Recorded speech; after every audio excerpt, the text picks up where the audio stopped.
So you're looking after the drink stand now. If I'd known sooner, I would have stopped by this morning. I've got to say, I'm getting curious. I've heard a lot about your mixology skills. I wonder what kinds of drinks you can mix with the ingredients Glenfiddich has prepared. I don't have much of a choice. It's just one thing after another right now. First off, the Knights of Favonia's annual combat assessment is coming up. And this year, the standards are higher than ever. As the captain of the reconnaissance company, I have to lead by example. At the very least, I need to rank as one of the top 3 captains in the practical portion. So, I've been intensifying my training lately. Being a descendant of sinners means I have to work hard to maintain my position. I'll have you know I've never once neglected my duties. Anyway, on top of all that, my duel with Miss Clorand required a lot of focus and energy. Learning how to turn defense into attack and seize the initiative when facing a combined assault from sword and musket. Even now, I'm still chewing through the details. But in the end, the exchange went well, and both parties learned a great deal. Never mind writing reports from 6 different perspectives. I feel like there's enough worth mentioning to write 24 of the things. Oh, I sure could. Anything that'll perk me up would be welcome. I'll leave the details to you.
One twinkling starlight for Captain Eula.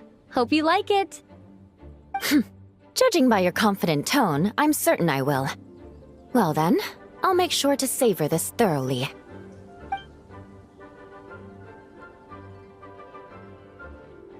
Huh, not bad. Sweet and tingly, with a delightful airiness. The fizzy water really brings it to life. I suddenly feel full of vim and vigor. But just one glass doesn't quite scratch the itch. How about something with a bit more bite? Don't hold back. You don't need to worry about putting me on the floor with nothing but a couple of drinks. Works for me. The first company hasn't assigned me any paperwork for tonight, so I'm free to catch up and try your new creations at my leisure.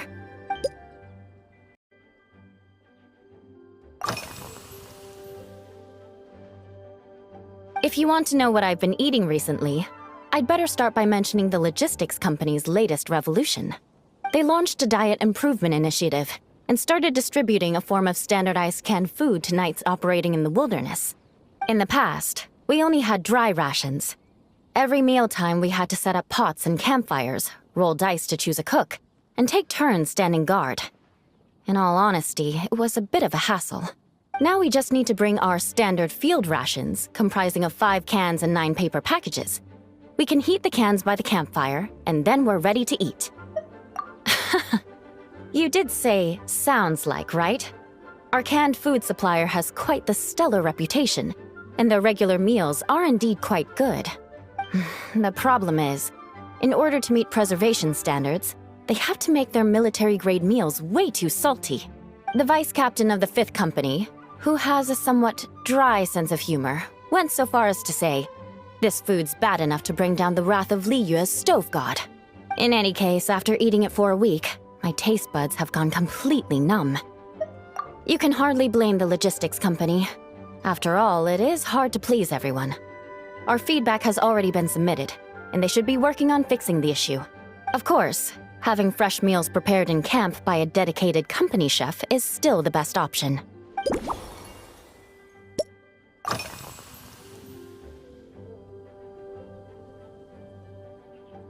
Yes, I have. For a while, the situation there was difficult. A gang of outlaw engineers was messing about with some sort of mechanism control technology, attempting to manipulate ruin graders so they could rob merchant caravans. To make matters worse, several veteran knights who had been stationed at Dorman Port were transferred to my squad, and they weren't happy to be taking orders from that Lawrence girl. Leading them on this mission was quite eventful. It took 3 weeks of stealth operations in the snow, with no fires to keep us warm, before we finally located the enemy's stronghold. Those veteran knights faced the bitter cold and were almost taken down by the enemy's smuggled battle mechs. Fortunately, the battle went our way, and they had no choice but to acknowledge my abilities. Me? I'm completely fine. But thank you for your concern. It was mentally tiring for sure, but fortunately, the operation wore them down far more than it did me. They won't be questioning my authority again anytime soon. If any new recruits try to make my life difficult, I'll just have my veterans give them a few friendly pointers. I guess you could call them a permanent solution, huh?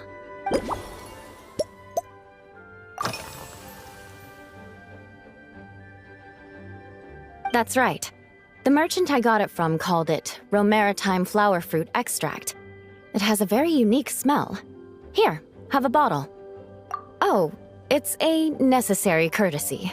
In that book Miss Magistus lent me, The Blade Dancer, 20 Years On, it says, after a duel, a Fontanian swordsman will politely invite their defeated opponents to a banquet.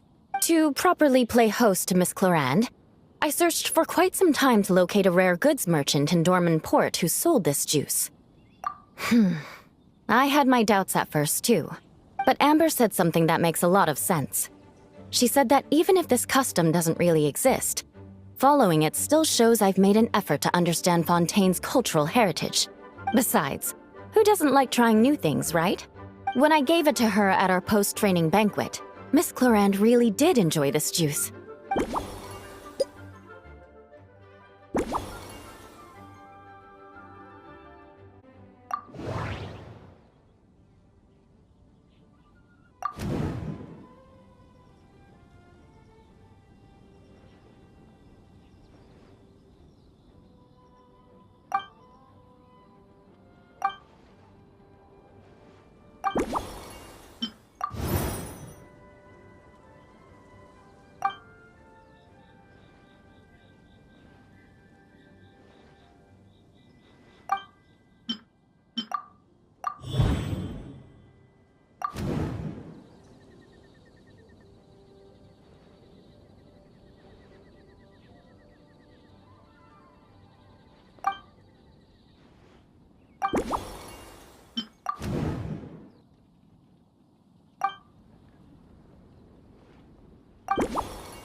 Oh my.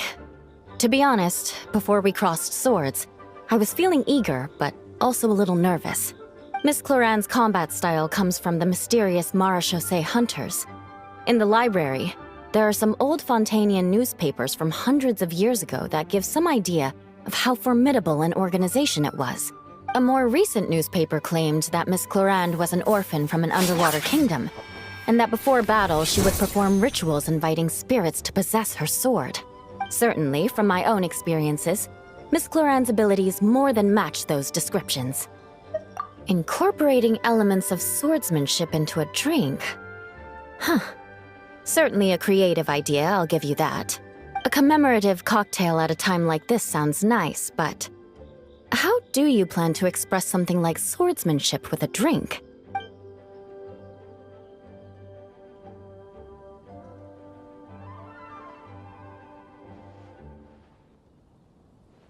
That definitely matches the description I read in that book.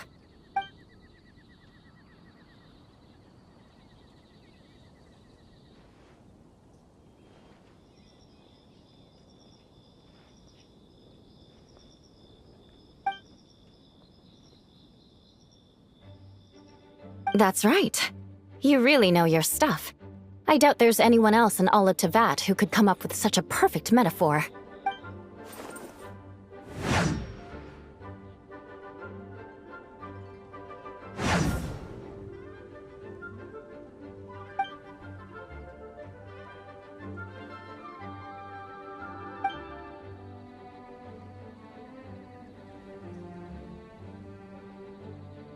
There's no need to make it sound so fancy. It's just an aristocratic variant of Favonius bladework, with a bit of personal flair.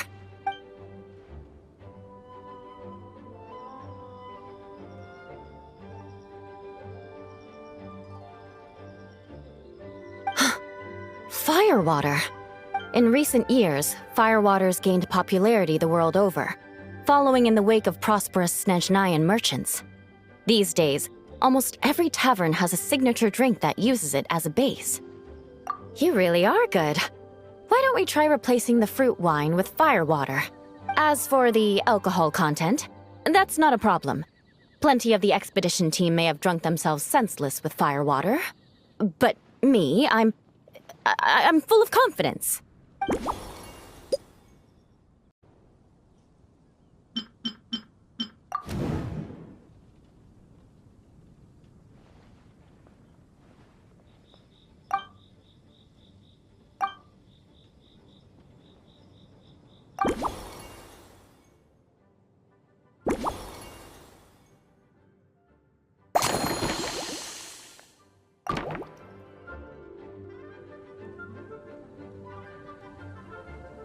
Brilliant! I'm looking forward to seeing how you do.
Here's your all-new Seafoam Sword Song, mixed to meet your personal preferences.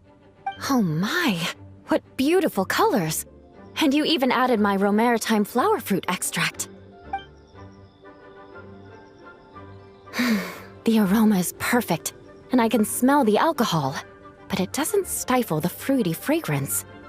Let's see how it tastes. Give me a moment to come up with the right words. I need to think carefully.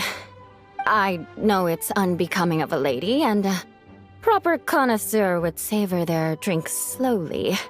But I'm sorry, this is just too good to be true. Can you mix me another?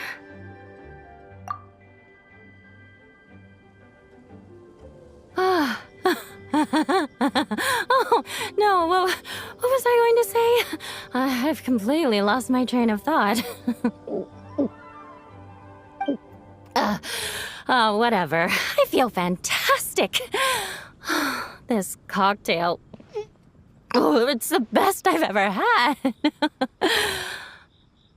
I think I'm gonna head home and get some sleep. Don't worry about me. This is the happiest tipsy I've been in years. I'm still far from being drunk. By the time I've written up those reports for my exchange with Miss Clarend, I'll have been on duty for 3 months straight. Jean, the acting grandmaster. Isn't it about time she gave me some time off? I won't be forgetting this injustice in a hurry. You mark my words.